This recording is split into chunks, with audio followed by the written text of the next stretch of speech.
Hare Krishna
Krishna Krishna हरे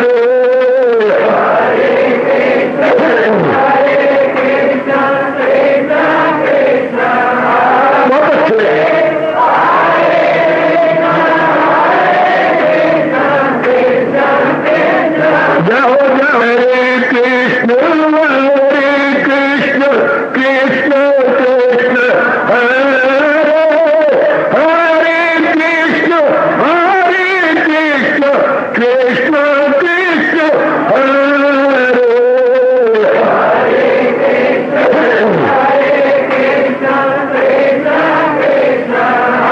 बहुत अच्छे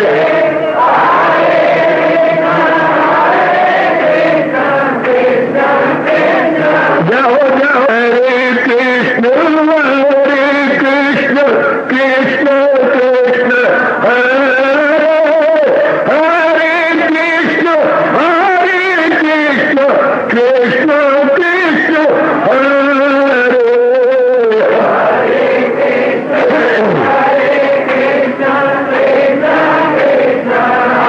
बहुत अच्छे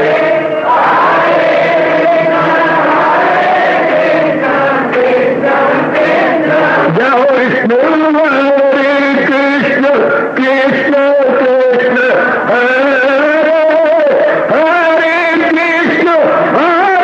कृष्ण कृष्ण कृष्ण हरे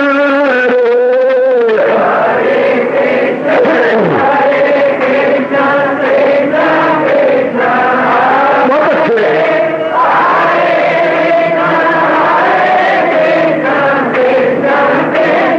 जाओ जाओ कृष्ण हरे कृष्ण कृष्ण हरे हरे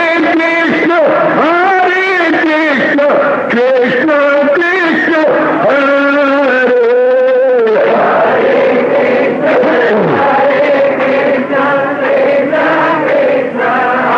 बहुत अच्छे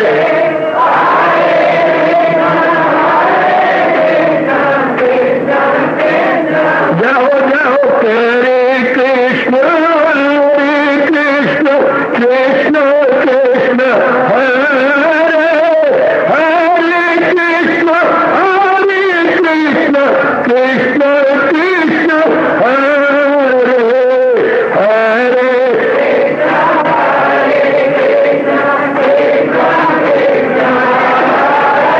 बहुत अच्छे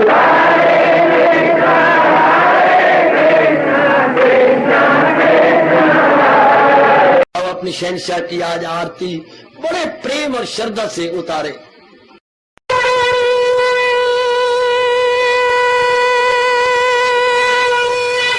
ओम जय जगदीश जय हरे स्वामी जय दीनानाथ हरे भगत दास जनों के अवगुण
मन धन सब कुछ है तेरा, सब कुछ है तेरा, तेरा तेरे हर पल तेरा, तेरे समर्पण क्या हे मेरा हरिओम जय जगदीश हरे, जय जगदीश हरे स्वामी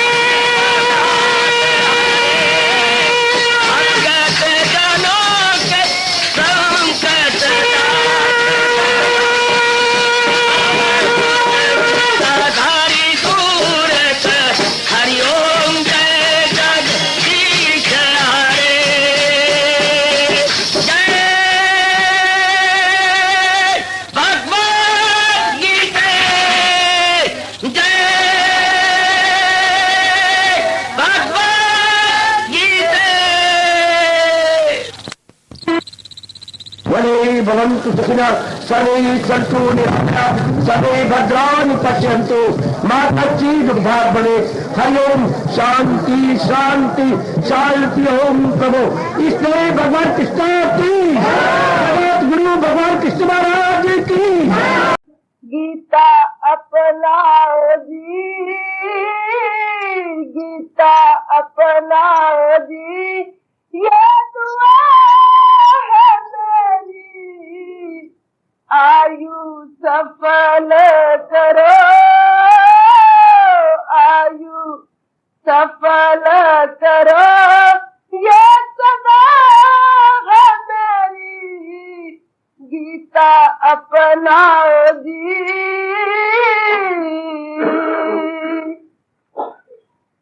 जब तक तुम रहो हरि भजन करो,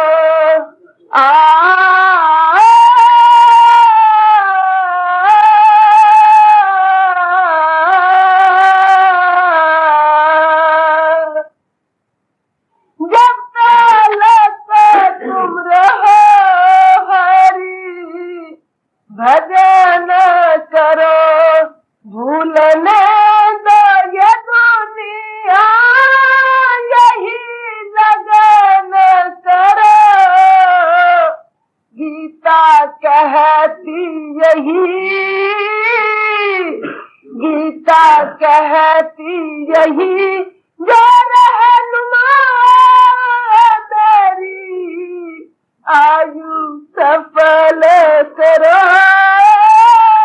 आयु सफल करो, ये सदा है मेरी, गीता अपनाओ जी।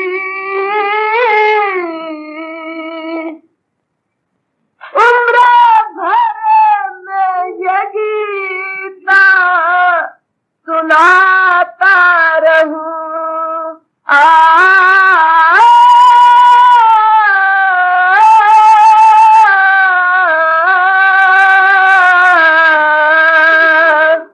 उम्र भर में ये गीता सुनाता रहूं, सोए भाग तेरे मैं जगाता रहूं, दुख निवारण की, दुख निवारण की गीता दवा है मेरी, आयु सफल करो, आयु सफल करो, ये सदा है मेरी, गीता अपनाओ जी।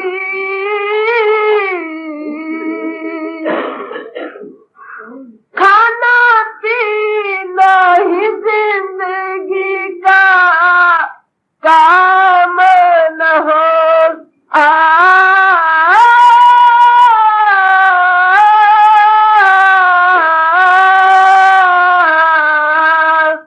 खाना पीना ही जिंदगी का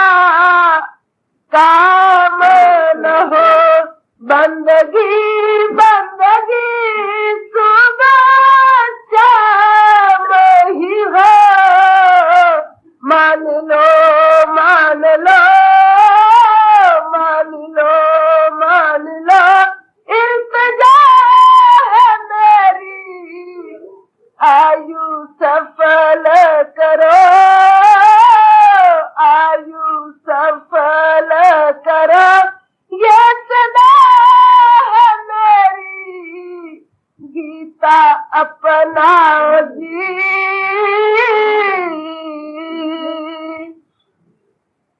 शुक्र है उस प्रभु का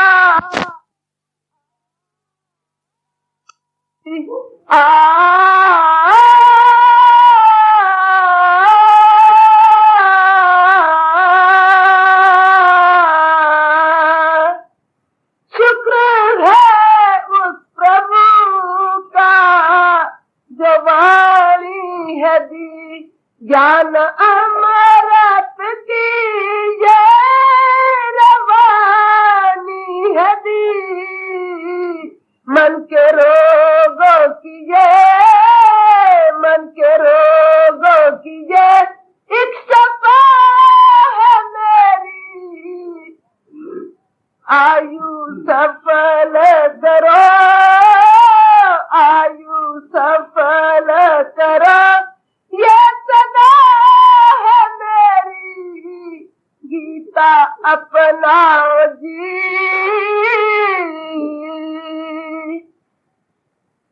लो सुनो वो प्रभु अब बुला है रहे।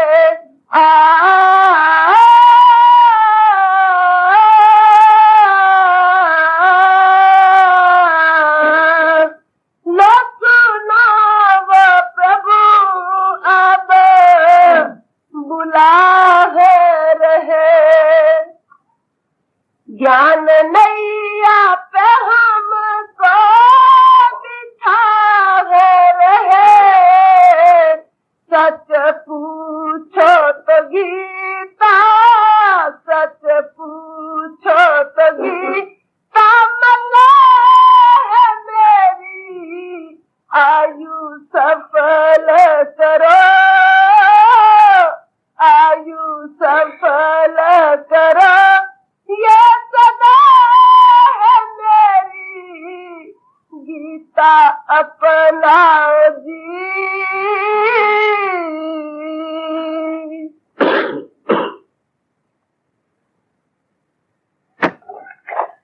श्री भगवान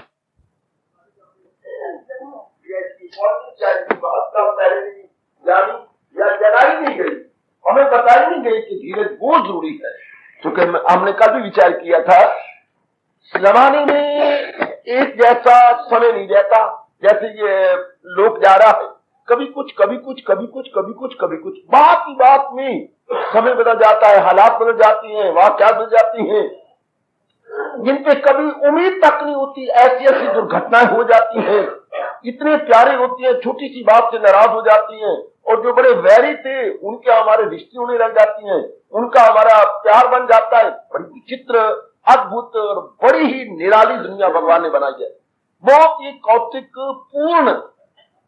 पूर्ण दुनिया बनी है, भगवान ने बनाई। पाप ने कुछ कभी कुछ कभी कुछ कभी कुछ, ये तो ऐसे विचित्र समय में और ऐसी बात ही बात में गिरगिट की तरह रंग बदलने जाने वाली दुनिया में धीरज का होना खुद ही अनुमान लगा लीजिएगा कितना जरूरी है मन के लिए। जैसे आपके समाज के लिए आपको धन होना बहुत जरूरी है, बड़ी जिम्मेवारियां आपकी, इसी तरह अंदरूनी रूप में इन सारी परिस्थितियों का डट के मुकाबला करने के लिए धीरज बहुत ज्यादा चाहिए। प्रभु कृपा करे, जैसे भगवान प्रसंग चला रही है ऐसा धीरज हम सबके पास हो। सब बात बात में ढोल की तरह हम बज ना उठे। जैसे ढोल को किसी टहनी के साथ लटका दो, जरा सी वायु को झोंका तो दम दम दम दम दम बजता रहेगा। ऐसा जीवन अच्छे नहीं जो बात बात में कुड़ना चढ़ना, फलानी क्या कहा, उसने क्या कहा, तो भाई ये चक्कर चलेगा, ये तो होता रहेगा। भगवान ने सब पांचों उंगलियां बराबर नहीं बनाई, सारे जीव एक जैसे नहीं बनाए, अलग अलग बने हुए थे, अलग अलग, कोई कैसा कोई कैसा कोई कैसा कोई कैसा, बस चक्कर ही चला रखा भगवान ने। इसलिए फिर सहे जाओ खुशी से के बड़ा दाना है, बल्कि मेरे गुरुदेव स्वामी फरमाया करते करेक्टर उसका बहुत ऊंचा है जो जमाने में रहकर हर प्रकार की मुसीबत सह सकता।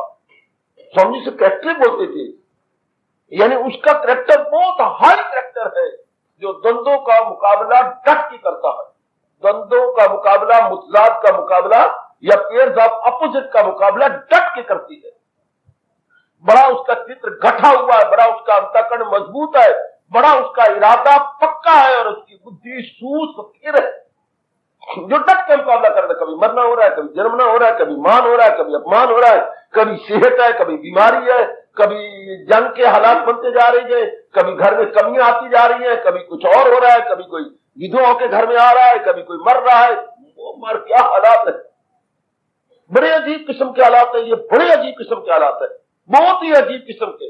अगर आप बुरा ना माने तो मैं सवेरे सवेरे कह देना चाहता हूं, तो अगर बुरा ना माना है तो जब मैं इस मार्ग में लगा था, इससे कोई साल के अंदर अंदर मुझे एक सपना आया। सपने में मेरे सामने रामकृष्ण परमहंस जी आए, शायद मैं पहली बार ये प्रकट कर रहा हूं आपको। तो उन्होंने मेरी उंगली पकड़ी और मुझे पहाड़ की ओर ले चलने लगे। तो मैंने कहा स्वामी जी, हालांकि गुरुदेव स्वामी मेरे है रामकृष्ण जी, और वो आ रहे हैं सपने के अंदर, भगवान जाने क्यों, मैं कुछ इसके बारे में कह नहीं सकता। तो नहीं चले तो मैं कहा स्वामी जी आप ऊपर निकले। हाँ, अब तूने ऊपर ही चढ़ना है। स्वामी जी अभी मेरी ये अवस्था ही नहीं कि मैं ऊपर चढ़ूं, हालांकि पहाड़ मुझे नजर आ रहा है, उन्होंने उंगली मुझे पकड़ी है और मुझे ले भी चलने हैं। मैं छोटी सी उंगली पकड़ करके मैं इसे कभी चूम लेता हूं कि शाबाश, इस उंगली के भाग्य अच्छे जो इतने पहुंचे हुए ने मेरी उंगली पकड़ के मुझे ऊपर चलो। तो मैं स्वामी जी इससे काबल ही नहीं हूं। तो तुम किस काबल हो, नीचे रहने के काबल हो? उनकी शब्द निकले, अरे नहीं, नीचे वो रहती हैं जो ग्रस्ती होती हैं और ग्रस्त उनको मिलता है कलयुग में जिनको शाप मिला होता है। अभी तक भी शब्द मुझे भूलती है। इतने सुना में जुम्बश आया, मेरी आंखें खुली।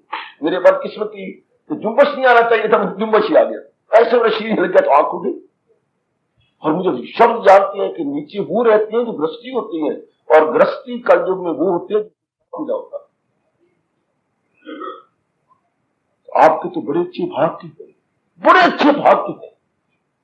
कलयुग के अंदर सत्संग का मिल जाना बात बिल्कुल सच्चाई से भरी हुई है। कलयुग में गृहस्थी होना बहुत बड़ा शाप है, बहुत बड़ा शाप। जैसे किसी ने पहुंची उन्हें शाप दे दिया कि शाला कलयुग में गृहस्थी बनी, बहुत पर सारा कुछ होगा, मुसीबतें इसमें, झंझट इसमें, लेन देन इसमें, बहुत कुछ। जैसे आप मुकाबला कर रही हैं, जैसे आप देख रहे हैं, हम तो अपने पिताजी गृहस्थी को देख करके कानों को हाथ लगा के गिन गिन के नाक से लकीरें खींच ली घर की दलीज के ऊपर। ये सलाह जी पिताजी है जैसे गृहस्थी निभा रहे थे, ये कैसे हो रहा, घर में धन सब कुछ हो तो भी नहीं कुछ, बाकी जो लेन देन का संबंध है वो बड़े टंटे बड़े टंटे बड़े टंटे। उन पे भगवान की आपकी कृपा, जो आपको भगवान ने अपनी वाणी का सत्संग दे दिया। सच्चाई की कह रहा हूं, अगर मैं भागवत पुराण का पुजारी होता सत्संग अधूरा था।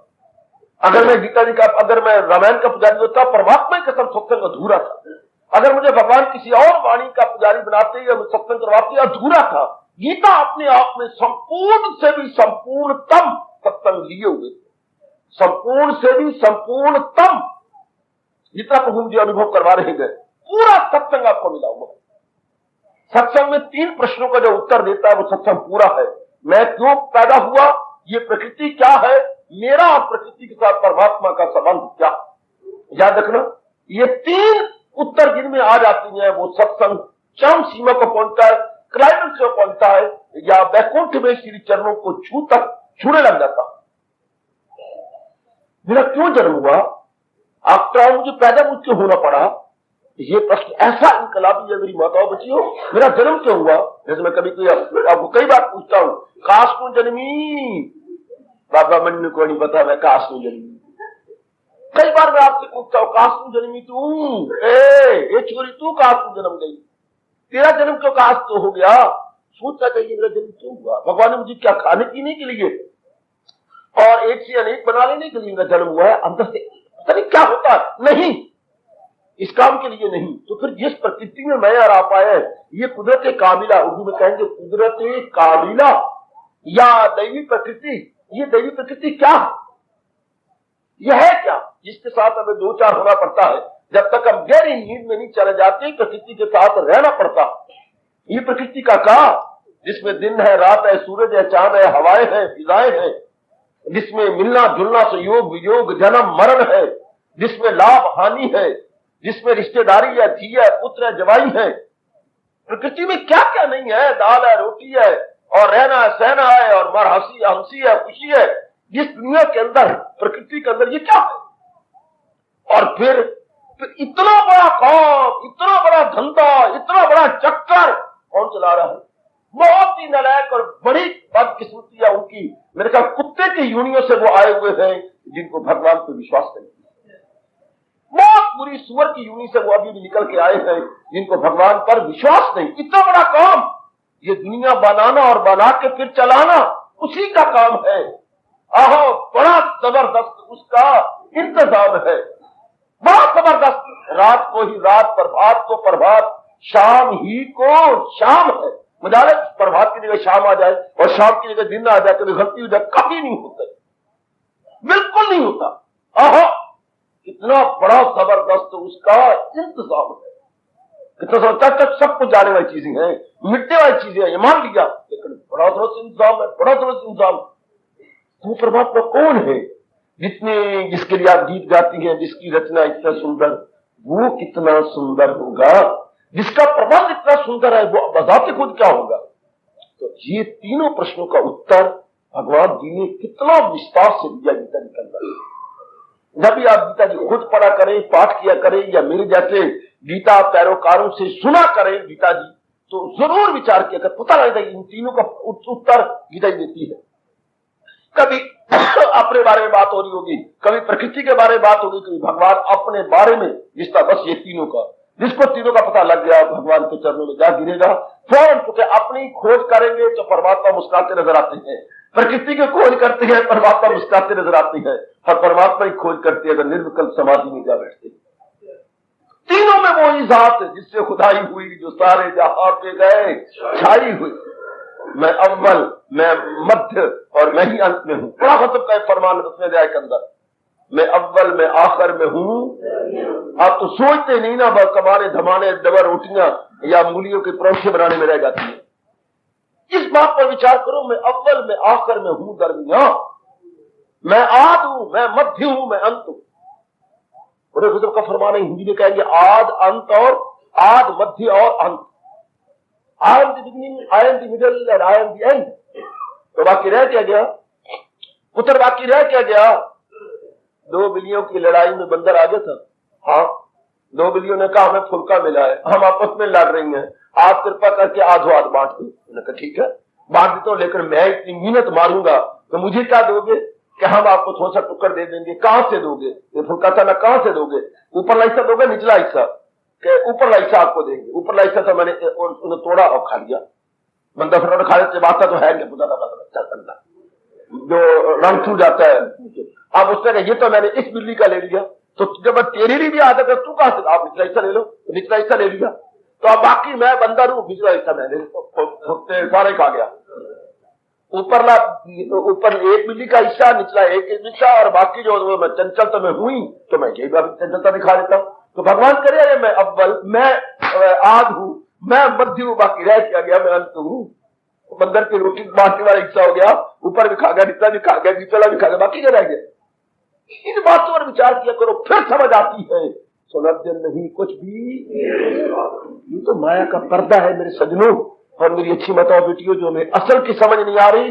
वरना गीता के कृष्ण ने बहुत विस्तार पूर्वक अपने बारे में गीता में समझाया। अपने बारे में आप कट मरो, दुनिया में कोई भी शास्त्र नहीं जो भगवान बजाते खुद फर्स्ट पर्सन में समझाया जीवों को। बाकी शास्त्रों में भगवान के भक्तों ने कुछ समझाया है। अब भगवान का भगत भगवान के बारे में कितना बताएगा, जबकि बजाते खुद भगवान अपने बारे में विस्तार से बता सकते हैं, क्योंकि वो सर्वसमर्थ है। दुनिया में पहला शास्त्र है जबकि रब्बुल आलमीन, जबकि सर्वशक्तिमान सर्वसमर्थ साकार रूप में आके अपने बारे में खोल खोल के परिचय देता है। और खास करके अर्जुन का बड़ा भला हो, जन्मों तक मैं उसकी दुआ देता रहूंगा। जहां उसने प्रश्न किया है, प्रभु मैं जम कर किन मुजाहिर में आपका ख्याल करूं? कौन सा अध्याय बच्चों? 10वां अध्याय। मैं केशु केशु च भावेशु चिंत्या भगवन माया। केशु केशु च, संस्कृत तो आप जानते थोड़ी है, क्या मतलब के शब्द लगाए? केशु केशु च भावेशु, किन किन भावों में मैं जम कर आपका चिंतन किया करूं। और जो भगवान ने अपने परिचय दिया है, क्या खोला है अपने बारे में सोनी सरकार ने। मैंने कहा तो 72 दिए विभूतियां भगवान ने, या तो रखना 72, 1 नहीं, 2 नहीं, 4 नहीं, 10 नहीं, 72 पर्चे दिए, मैं क्या हूं, मैं क्या हूं, मैं क्या हूं। इनमें से आपको 72 थोड़े ले लेंगे, इनमें से 4, 5, 6 जो एकदम आपके घर कर जाए, उठा लो और चिंतन में लग गए। जब भी ध्यान में बैठा तो अर्जुन का प्रश्न है, किन किन का विभूतियों को लेकर मैं आपका चिंतन करूं, किन किन में। जब भी आपका ये रिश्ता करती है, ध्यान लगाती है, तो गुणों पर देखती है। गुणों को देख के अगर किसी में गुण ना देखो तो एक दिन नहीं रह सकती उसके। हमारे जैसे दुनिया में क्यों नहीं रह सके? आपकी कसम, हमें दुनिया में कोई गुण नजर नहीं आया सिवाय एक के। सिर्फ एक गुण नजर आया आपको, मुझे मेरे जैसे को, वो आप नहीं बता सकते, मैं बताऊंगा। मतलब दुनिया में कोई गुण नहीं, भगवान मुझे क्षमा कर दी, मैं तो भगवान को बड़ा आसार चुका हूं कि प्रभु तेरी दुनिया में कोई भी गुण नहीं, सिवाय एक गुण है दुनिया के अंदर। क्या? सच्चे दिल से भगवान का भजन किया जाए तो भगवान के दर्शन जल्दी हो जाते हैं। कलयुग में ये एक गुण जे, बाकी तो कोई गुण है ही नहीं। विषक देख लो, आन से, पान से, बीच में से, इधर में से, विषक देखिए। कलयुग को ये वरदान मिला हुआ है कि इस तेरे अंदर सच्चे दिल से जो मेरा भजन करेगा वो जल्दी दर्शनों का काबिल हो जाए। बस बाकी दुनिया में कोई गुण नहीं, अवगुणों से भरी पड़ी है। और जो दिन गुजरता है, नए नए अवगुण पता नहीं कहां से आ जाते हैं। जैसे बरसात के दिनों में जो ईंट या रोड़ा उठाओगे उसके नीचे कोई ना कोई जानवर, जीव बैठा होगा। इसलिए जो दिन चढ़ता है, नए नए अवगुणों को लेके आता, नई नई महंगाई, नए नए अवगुण, नए नए जंग, नए नए अस्त्र शस्त्र, नए नए बम ऐसे ही भगवान जी दिए जा रहे हैं। ये शंकर जी ऐसे दिए जा रहे हैं कि जो काम शंकर में करना था वो इनको बुद्धि दे करके फलाह के समान पैदा करवाए जा रहे हैं। जो तबाही उन्होंने मचानी थी शंकर जी ने, वो इनसे मचाया जा रहा है कि मेरी समाधि लगी रहे, जो मैंने करना तो मेरे बड़े पुत्र हो गए और डिस्ट्रॉय करते चले जाओ।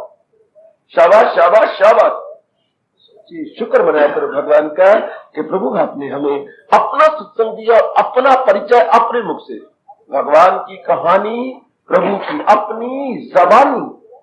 कितना विस्तार है 7वें अध्याय में, आइए जरा, कितना विस्तार, कितना विस्तार। 10वें अध्याय में आइए, अपने बारे में कितना विस्तार। और फिर ये भी मैं कहूंगा, अर्जुन के मुख पे बैठ के बिल्कुल सच्चाई की बात कह रहा हूं, भगवान ने आंखों देखा हाल बताया। वरना विराट रूप का वर्णन मजाक के बोलना और समझाना, विराट रूप तो कोई निराला सा रूप बन जाता, आदमी तो चिल्ला उठता है, बोला ही नहीं जाता। कोई भयानक सा निराश सा रूप बन जाए, नहीं बोला जाता। जहां हमारे इतना कह दिया था, मैं हैरान हूं अपनी जगह, भगवान आपने ताकत दिए, वरना कोई कब बोलेगा।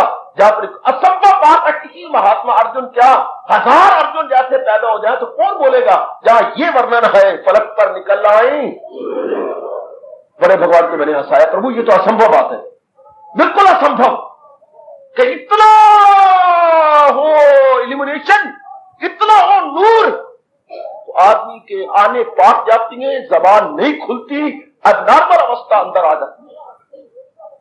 तो फिर वो वर्णन कर रहा है, वो इतना वर्णन करता हुआ फिर कहता है मैं कांप गया हूं, मैं डर गया हूं, ये रूप खींच लो। क्या कहने, सारा बयान करवा लेने के बाद फिर उसको टट्टी पेशाब लग गई है। सुना जाता मैं कांप गया, मैं घबरा गया, मुझे मेरे सामने तो वही नौरानी रूप रखिएगा, चतुर्भुजी रूप, फिर डिमांड कर रहा है। वैसे ये व्यवहारिक रूप में बातें गलत है, व्यवहार नहीं उससे सकता। पहले एक ही शब्द नहीं निकलता, घर में चोर आ जाए जरा आवाज मारो, चोर चोर, क्या चोर, आवाज नहीं निकलती मारे डर के, चोर का बोलो फिर राह नहीं निकलता। तो भगवान को इतना बड़ा रूप दे करके कोई ज्ञान करे, दौर नहीं पॉसिबल। ये तो महाराज जी ने मेरे और आपके कल्याण के लिए विराट रूप का आंखों देखा हाल अर्जुन की जबानी बताया है। तो आली खुदा तेरा आली, याद रहेंगे पुत्र, याद रहेंगे मेरे बेटे, जबानी याद किया करो, बहुत कमाल के ये भाव है। ओ तू आली खुदा हो, तेरा आली मका, वो हस्ती है जिसको अजमत, क्या खसक के बोले, प्रेम के आंसू बहा लिया करो और भगवान को सामने रख करके बोला करो तू आली खुदा तेरा आली मका, वो अजमत है जिसको अजमत मदान हो। आहा, ऐसे गिड़गिड़ाया करो। वो हमारे परम पिता है, किसी को विश्वास ना हो धक्के खाने दो उसको, पर हमने धक्के नहीं खाने पुत्र, हमने भगवान के दर्शन करके तल्लीन होना। ऐसा विचार किया करो, ऐसा सोचा करो। सोचा करो, सोचा करो, सोचा करो। आहा आहा आहा, जैसे बुल्ला कहता है, ओ मैं दसना तुसी पकड़ ले आवो बुल्ले शाह दा चोर। बुल्ले ने अपने प्यारों को कहा, मैं बताता हूं अल्लाह का डर, मैं बताता हूं, मैं दसना तुसी पकड़ ले आवो बुल्ले शाह दा चोर, जेड़ा आपे गुड्डी ते आपे डोर। शाबाश, आपे गुड्डी आपे पतंग बना हुआ है, आप ही डोर बना हुआ है।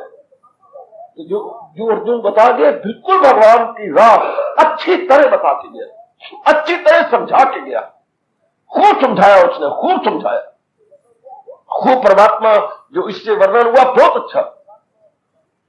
एक जगह अपने रिकॉर्ड चलता है, हैरान कर देता है मेरे जैसे थोड़ी सी अकल रखने वालों को, कि ऐ दोस्त मैं तुझे एक दिन की क्या घटना बताऊं, दो दोस्त आपस में बात करें तो रिकॉर्ड है यहाँ पर, क्या घटना बताइए। कहा हाँ क्या घटना घटी, कि बड़ी निराली घटना, कि एक शिकारी जंगल में गया। अच्छा, तो उसने इधर में देखा तो दूर देखा कि एक शेर प्यास के मारे गर्मियों की बहार में नदी के किनारे पानी पीने के लिए आया है। तो उस शिकारी ने चिल्ला चढ़ाया तीर कमान पर। तीर कमान का चिल्ला चढ़ता पुत्र, और जो त्वचा होती है वो खींची जाती है, और जितनी ज्यादा वो अपनी ओर डोरी को खींचेगा उतना तीर जोर का जाएगा, जितनी जोर का आप अपनी ओर खींचेंगे उतना ज्यादा तीर होगी। तो वो तीर उसने चिल्ला बनाया, जोर का लगा, और सिर का जब निशाना बन के सिर में ही जाकर तीर लगा। अब शेर बेचारा भागा अपनी जान बचाने के लिए, खूब भागा अपनी बात की ओर भागा। हाँ, और आंख देखते देखते आंखों से उजल हो गया। शिकारी उस जगह आया, अब उसने अपने शिकार को लेना था। हाँ, अब वो कहते कहां गया। हाँ, जो खून के कतरे गिरे थे उसको देखता देखता देखता पहुंच गया। सुनने वाली बात, जो अपने जिस्म के खून गिरा था उसके द्वारा पहुंच गया। शेर देखता है मान के अंदर या गार के अंदर बैठा जिंदगी और मौत के साथ कश्मकश कर रहा, जिंदगी और मौत में पुत्र लड़ाई हो रही है। आखिर में मौत की फतह हुई और जिंदगी रुखसत हुई। मौत ने विजय पा ली और जिंदगी चल बसी। अब उसके बाद उसने हो मैं शेर खा, तो खिलाएगा मैं शेर खा। उसने शेर मारा तो अब वो रो पड़ा। बताने रोया क्यों, कि जब खून ही दुश्मन बनता है तो दुनिया में अब दोस्त किसको कहूंगा, रिश्तेदार में कि जब अपना खून ही दुश्मन बन जाता है अपना, और बाकी बात बिल्कुल ठीक है। जैसे शेर का खून दुश्मन बन गया उसको रास्ता बतानी, ये तो नेगेटिव बात। इधर अर्जुन के शब्द हमारे लिए हितैषी बन गए, बड़े मित्रताई कर गए, भगवान की राह बतानी। तो नेगेटिव साइड में है ना कि खूनी दुश्मन बनता है, इधर अर्जुन के शब्द हमारे साथ मित्रताई करते हैं, भगवान की राह बतानी। अगर आप मेरी श्रद्धा और अकीदत तक थोड़ा सा ऊंचा चढ़े, इसलिए भगवान ने मुझे श्रद्धा और भाव दिए हैं, इसी सीढ़ी पर आप भी आ जाए तो मेरे साथ हाँ मिलाएंगे। अर्जुन का एक एक शब्द भगवान के दर्शन कराने के लिए या भगवान की ओर ले जाने के लिए बहुत ज्यादा, मोर देन सफिशिएंट, मैं स्पष्ट कहना चाहता हूं, मोर देन सफिशिएंट, बहुत ज्यादा है। थोड़ा सा भी, जैसे कहा कहता है वर्ल्ड टू वाई सफिशिएंट, दानव के लिए इशारा काफी और गधे और सूरों के लिए डंडे काफी। गधों के लिए डंडे और दानव को एक इशारा कर दो, मोर देन सफिशिएंट। इस तरह की इतनी गजब के शब्द है जो अर्जुन के मुख से वर्णन हुआ है भगवान का। है भगवान का परिचय अर्जुन की जबानी, जो वो देख रहा है। ये तो नकल करते हैं सौरे, जो मैच का आंखों देखा हाल, हाय वो लानत है, अर्जुन का देखो भगवान का आंखों देखा हाल, भगवान के विराट रूप का आंखों देखा हाल, अर्जुन की जबानी। और अर्जुन भगवान का चोटी का भक्त है, जिसको भगवान को भी कहना पड़ा, पांडवों में अर्जुन मैं हूं।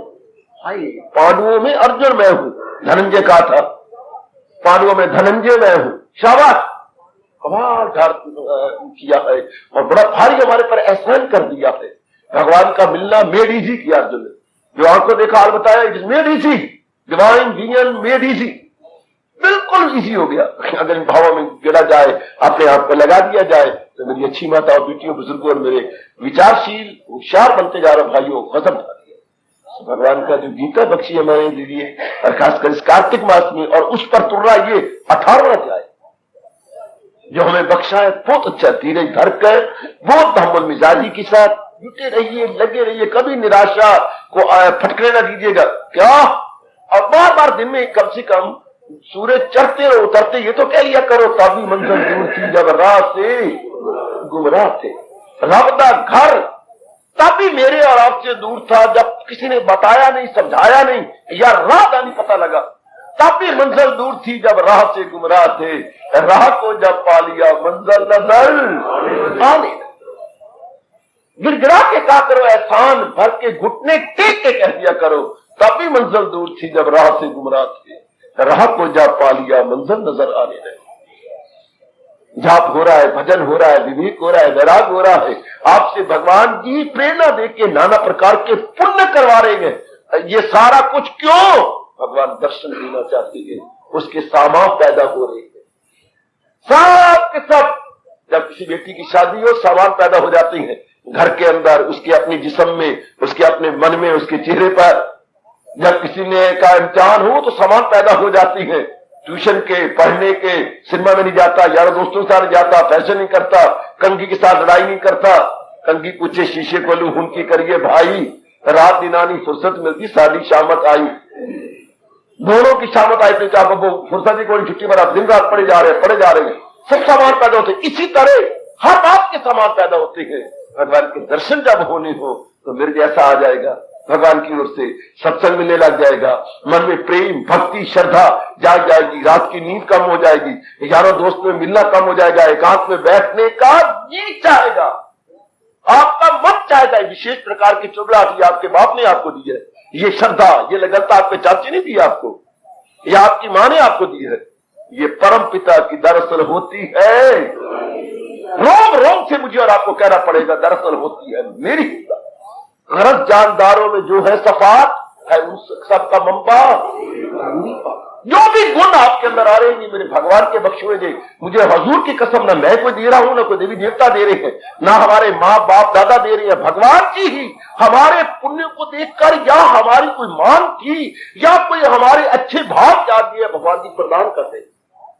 कभी ना तुम्हें कह रहे थे हमें महाराज दे रहे, साधु दे रहे, बात तो बिल्कुल ही भगवान की कसम, ये महाराज जी ही। हाँ, भगवान का ये नियम है, किसी को तो फैल बना के, किसी के जरिए से वो पहुंचाते हैं। हम लोग तो सही रूप में देखा जाए तो डाकिये हैं, जो बाहर के भी आपको लेटर दे रही है और अंतःकरण के भी आपको लेटर दे रही है। तो महाराज जी का लेटर है आपके नाम पर। और मैं तो रो रो के कहा करता था, गीता जब पढ़ी मुझे ये लगा नारायण का पत्र नर के नाम। गीता क्या है पुत्र? भगवान का पत्र है खुश नसीब के नाम, या बड़भाग्य बेटी के नाम भगवान का पत्र। आहा आहा, भगवान का पत्र वो मेरे जैसों द्वारा भिजवा देते हैं, जा भाई जो खुश नसीब है उनको दे, उनको देता। पर तो मुझे गीता जी ने कई जगह भगवान ने रोया है, खासकर इस श्लोक में बड़ा रोया जब भगवान का प्रचारक बन, और प्रचारक बनकर के जीवों को बतला समझा, तो इस श्लोक में मुझे बड़ा रोया। मैंने एज ए एडवोकेट भगवान के सामने जो है मुकदमा लड़ने की कोशिश की, और भगवान के शब्द भगवान के सामने रखे, आपने जो कहा है ये राज उससे मत कहे जो आप बड़ा है भगवान को। बहुत ही उन्हीं की कॉन्स्टिट्यूशन की धारा उनके सामने रख दी कि आपने तो मुझे कहा था, इधर तो आप मुझे कहते हैं प्रचार कर जाके, और इधर आप मुझे कहती है ये राज उससे मत कहे, तो मुझे क्या पता लगेगा कि कौन अधिकारी है कौन अनधिकारी है? क्या पता लगेगा? भगवान ने बचाया कि अच्छा जिनके संस्कार जागेंगे भाग वो अपने आप तेरे पास आया करें। तो ये तो महाराज जी के प्रेरणा से आप आ रहे हैं, जिनके संस्कार अच्छे हैं। मैं तो कहीं नहीं जाता पुत्र, मैं तो गीतों में भर दिया है, नगर नगर की खाक कौन जाके छाने, और पता कौन है कौन अनधिकार नहीं है। भगवान की चोटी की वाणी, हारपा मेरे अंधी आगे रोना तो अपने नैन खोना, या आज के संसारियों की गीता सुनाना, मानो बगले को कहना मोती चुग। कभी बगल ने मोती चुगने, चाहे उसके पर बड़े सुंदर है, साफ है, उसने जब भी सोरों ने चोंच मारनी है, मछली पे मारनी। इतने राजहंस कहां से आ गए कि मर जाएंगे पर खाएंगे तो मोती खाएंगे। ऐसे सुखदेव कहां से आ गए?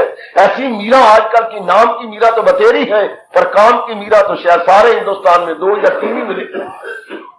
और सुखदेव शायद हमें ढूंढ ढूंढ के मर जाए, कई गारों में मां समाधि बैठे हुए।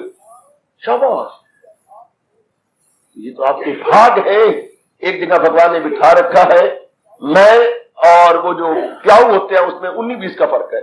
प्याऊ वाला भी डाट के नीचे गद्दी बिछाया होता है और हाथ में वो होती है लंबी सारी गड़वी और मास्की भर जाता है या कोई और भर जाते होंगे।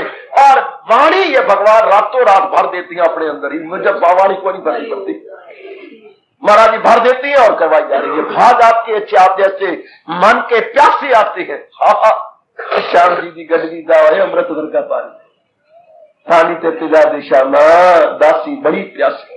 तो पता नहीं किस जन्म की आपको प्यास है जो भगवान मेरे जैसों के भाग जगा करके मुझे एक ही जगह छबील की तरह बिठा करके या प्याऊ की तरह बिठा करके वो पानी पिलाता है, मैं वाणी पिला रहा हूं। वो तन की प्यास बुझाता है बाजारों में, मैं जरा आपके मन की प्यास बुझा रहा हूं। बड़े अच्छे भाग्य मेरे, बड़े अच्छे भाग्य आपके कि इस जमाना में आपको वाणी मिले और फिर मेरे जैसे को प्रेरणा दे के आपको प्रेरणा दे करके मेरे से काम करवा रहे, आपको काम करवा रहे। आप कहेगा क्या क्या पढ़ेगा सुनेगा जब कोई बराए सबाब हमारे मुकद्दस सवाल जवाब मैं समझूंगा उसने दिया ज्ञान या इबादत में मेरी। फिर आप भगवान कहते प्रेरणा भी आप दी और आपको बुरा करके आपको खुद सुना रहे गए और फिर बड़े भागा वाले हो तो मेरे लिए ज्ञान याद कर रहे हो। वारा ब्रह्म के लल्ला कमाल है। आपको आदरमान कितना दे रहे बड़े अच्छे हो तो मेरे हाथ में ज्ञान याद कर रहे हो। मैं आपका ज्ञान याद स्वीकार करूंगा तुम्हें माला माल कर दूंगा। और मेरे जैसे भी जिन्होंने इनकार किया कि प्रचारक नहीं बनना, प्रेरणा दे करके नक में नकेल डाल करके बिठा दिया और कहा मरपत की आंखों का तारा है वो मुझे सारी दुनिया से प्यारा है। वो उधर भी प्रेरणा दे रही है इधर भी प्रेरणा दे रही है, करवा खुद रहे गए। हम उनका शुक्र न माने, बहुत एहसान मंद है भगवान जी के जब हमें ये मौका दिया है करने का, अपनी बिगड़ी बनाने का और भगवान की जात में समाज जाने का। बहुत अच्छा मौका दिया, बहुत अच्छा। मैं जानता हूं जो आपका हृदय जानता होगा प्रभु कितना ही बढ़िया मौका दे रही है। तो भगवान की बड़ी कृपा, बहुत ही कृपा। तो धीरज रख करके धम्मन मिजाजी के साथ बड़े पावर ऑफ फॉर्टिट्यूड और फॉरबीरेंस के साथ डट के मुकाबला करें। डट के अपने कभी मन अगर इधर उधर सोचने में लगे, कनखियां झांकने लगे तो ये कहेंगे बढ़ गया आगे कदम तो प्रेमी को पीछे हटे। इब्तदाई इश्क है परवाह न कर अंजाम की, अंजाम की हमें परवाह के। जब इब्तदा में भगवान ने भक्ति भर दी है और अपना प्यार भर दिया फिर हमें क्या है, हमें पता पर जुटे जाएंगे, लगे जाएंगे। काम जो करना है हमको फिक्र है उस काम की, जो हमने काम सिरे चढ़ानी, भक्ति सिरे चढ़ानी। भगवान ने ये जो रास्ता है इसे पाया तक मिलता कोई मरने से पहले पहुंचा देना है। तो गुरुदेव कहा करते थे काम जो करना है ये जरूर करना है गुरुदेव, ये करना है जरूर करना है, मैं आपकी दासी जरूर करके दिखाऊंगा। मोहम्मद राय कहते बात काम जो करना है हमको करना है, ये तो कभी नहीं करना तो नहीं मैंने जरूर करना है। कितने अच्छे महापुरुष का फरमान है भाई, नहीं करना नहीं कि जरूर करना, इसके बिना सड़ेगी नहीं, पटेगी नहीं, इसके बिना कल्याण नहीं होगा, इसके बिना बात बनेगी नहीं, नहीं बनेगी। काम जो करना है फिर हमको फिक्र हो उस काम की, ख्वाहिशें बेकार है तकलीफ की आराम। तकलीफें हो रही इतने से याद करो नहीं। अगर यूं कहना है तकलीफें हो रही है, झंझट हो रही है, लोग ताने मारते हैं, लोग ये कहते हैं ये अगर करो ना करो, किसी तलवार रखी है नहीं करना जरूर है, फिर ये करना तो फिर ये बातें क्यों बनाते हो? जब करे बिना आपसे तो नहीं सरेगी मेरा कल्याण, तो फिर ये बातें गंदी ना बनाया करो। जमाना ताना मारे, मार किसको नहीं मारा, मीरा बिल्कुल खड़ी थी तो भी भगवान ने उसे नाना प्रकार की कठिनाइयों की अग्नि में डाल के कसौटी अपने उसे कुंदर बना के रखा कि नहीं। एक एक को देखो ना भगवान ने कितना उनको तपाया है फिर कुंदर बनाया है। तो अगर हम लोगों को आते तो क्या हो गया, या तो हम चले नहीं, या चलना है तो शिकवे ना किया करें। मैंने कई बार आपको कहा है मंजिल पे भी जाना है वो शिकवा नहीं करते, और शिकवों में जो उलझे है वो पहुंचा नहीं करते। हमारी जबान सड़ जाए हम शिकवा ना क्या करें, ना शिकवा ना गिला ना कोई शिकायत। प्रेम में या इश्क की यही है रवायत। क्या बोलते जा रहे हो पागल बन के, इश्क की यही है रवायत। उसकी जबान पे ना कोई गिला ना कोई शिकवा ना कोई शिकायत। हर सूरत में हर सीरत में वो आगे बढ़ता चला जाता। बस कि मैंने करना आहा आहा आहा।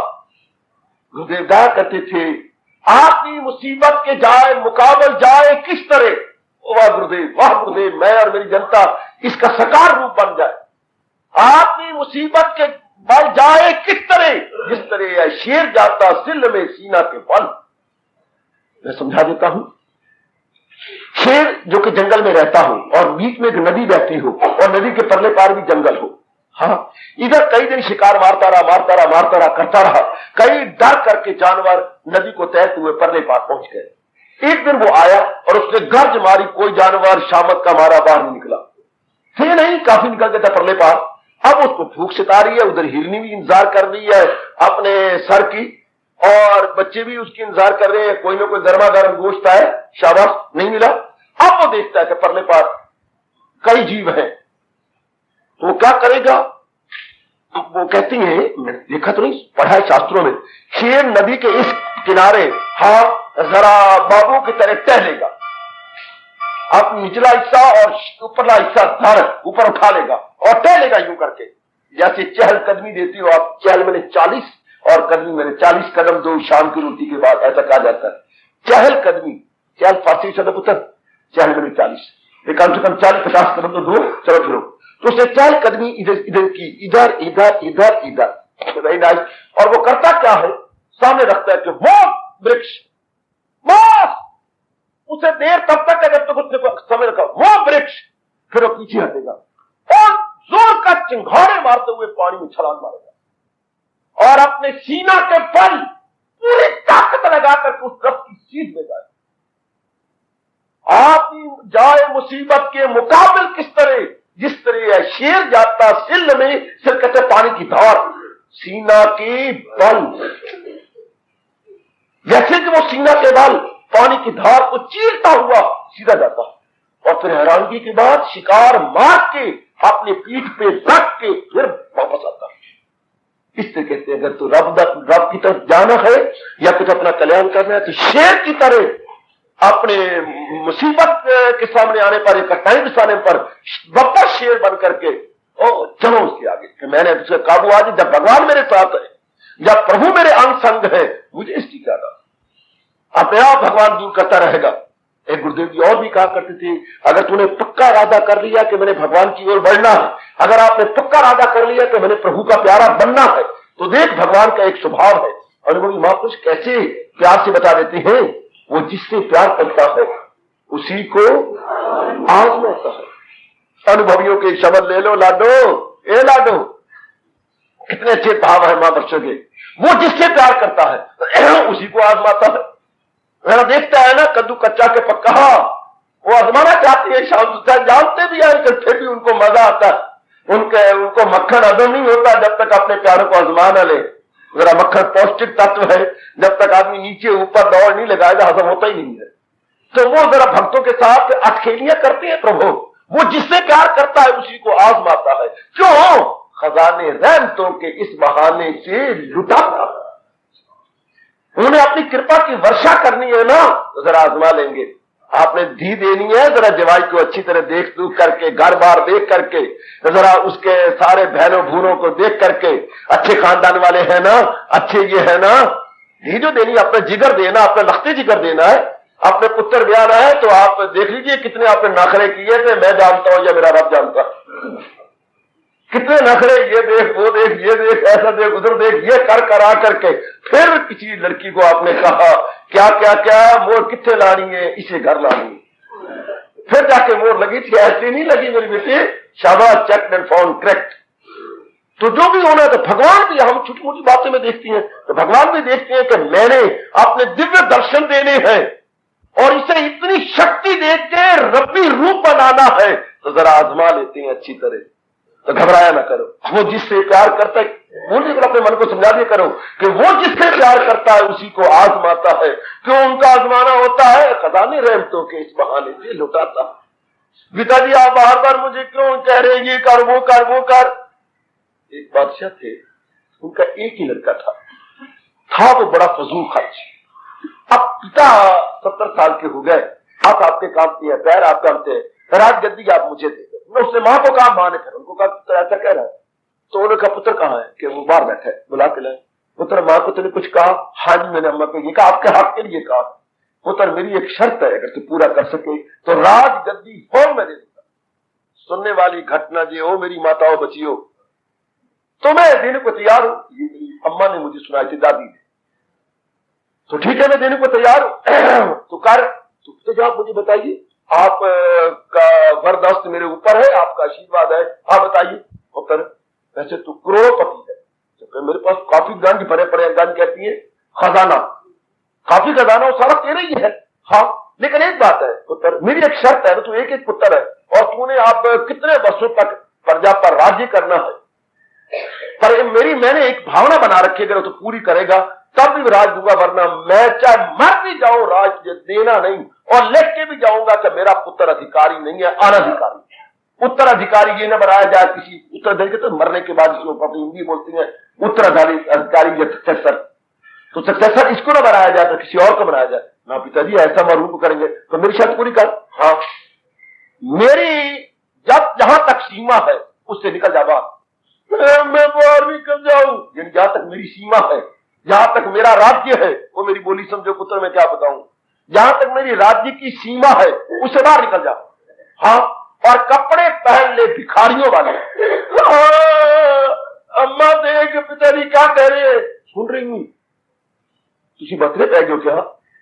बतरे नहीं पै गया, मैं एकत्रे पे हुआ, यानी अभी मैं एकत्रियां बतरे साल के बाद पढ़ूंगा, अभी मैं एकत्रियां, मेरी अकल ठीक है। हाँ पिताजी, हाँ बेहतरे कपड़े पाले, बेहतरे जाए, मैंने कुचैले फटे पुराने से पाले। हाँ, और पैर नंगा हो जा। हाँ, और मेरी सीमा से बाहर चला जा, जहां मेरा राज्य। हाँ, तो वहां जाकर के वहां जा जहां जो कोई पहचान ना सके, दूर निकल जा कहीं, मैं अपने भेजूंगा सीआईडी और देखेंगे कि तुझे कोई पहचान सके। अच्छा पिताजी, मैं बहुत दूर निकल जाता हूँ। हाँ, वहां निकल जाता हूँ, जैसे बुल्ले ने कहा था, बुलिया ना बुलिया उत्थे वसीए जिथे सारे अन्ने, ना कोई साली सार जाने ना कोई सानू मन्ने। चल रहा चला जाऊं तो वहां जाके क्या बैंड बजाऊं ना, वहां जाके 100 रुपया कमा के ले आ। 100 रुपया जब तेरे पास हो जाए, सारा राज तेरा, सारा पाठ तेरा, सारा धन तेरा, प्रजा तेरी, मैं भी तेरी, मां भी तेरा, उसके बाद तेरी शादी करूंगा, वो भी तेरी हो जाएगी। ये तो पिताजी बड़ा आसान है। तो आसान है, जा फिर। अब सीआईडी भी लग गए, बेहतरे कपड़े पा लिए, आधी रात सर्दी की बहार में निकलना पड़ा, और निकल के बेचारा पैदल गया, ये नहीं कोई घोड़े राजा ने दिए नहीं, तो अब गया, ओहो, अब करने पार पहुंचा। कई दिनों के बाद रोटी आज दी है तो कल दी नहीं, कल दी है तो आज दी नहीं, दोपहर में मिली सूखी मिस्सी, और वो भी कद्दल मिले, किसी ने कुत्ते ने फेंकने के लिए इसको दे दिए, और परले पार जा करके 6 महीने, साल, सवा साल, सौरे को 10 रुपए भी नहीं कटे। वो जो कमाए खा ले, जो करे, कुछ बीमार हो गया, कोई जुकाम लग गया, कुछ और इन्फ्लुएंजे हो गए, कुछ और डबल करते करते 3 सालों के बाद मुश्किल से 70 रुपया या 60 रुपए इकट्ठा किया। 3 सालों के बाद, उसके बाद फिर हिम्मत मारी, कोई 90 रुपया इकट्ठा हो गया। तो दादी ने कहा, वो सिराने रख के या अपने पीछे रख के सोया था, किसी सोने ने निकाल कोई कट के, और रो के मर गया कि इतनी मुश्किल रुपया बनाया था, तो भी कोई आया और लोग को सादे नाल तो अनहोनी है हुई, सुते सुते सादे शरीर तू ला के लोई ले गया, लोई कोई जो इतनी उम्र में कमाया था रुपया ही कोई उठा के ले गया। फिर हिम्मत मार मार के 2-3 सालों में 100 रुपया बनाया, पोटली में बांधा, बाप की तरफ चला। कई दिनों के बाद जाकर रोया पूरी तरह, मां के साथ लग के वापस। पिताजी अब लेके पुत्र, मर्जी आपके पिताजी, बनाओ या ना बनाओ, मैंने आपकी शर्त पूरी कर दी, सब कुछ हो गया, राजा पद बढ़ा दिया, उसके बाद बाप उसको सिंहासन भी हो गया, राज तिलक भी लग गया, सब कुछ हो गया। अब उसके बाद कुछ महीना 2 महीने के बाद बाप कहने पिता कह रहे, बेटे अब मैं जा रहा हूं। कहा? हमेशा करिए, अब मैं तब पर मुझे बड़ी तसल्ली तेरे पर होगी। बेटा ये आपने क्यों करवाया? पुत्र अब आपको रुपए की कदर तो पड़ेगी।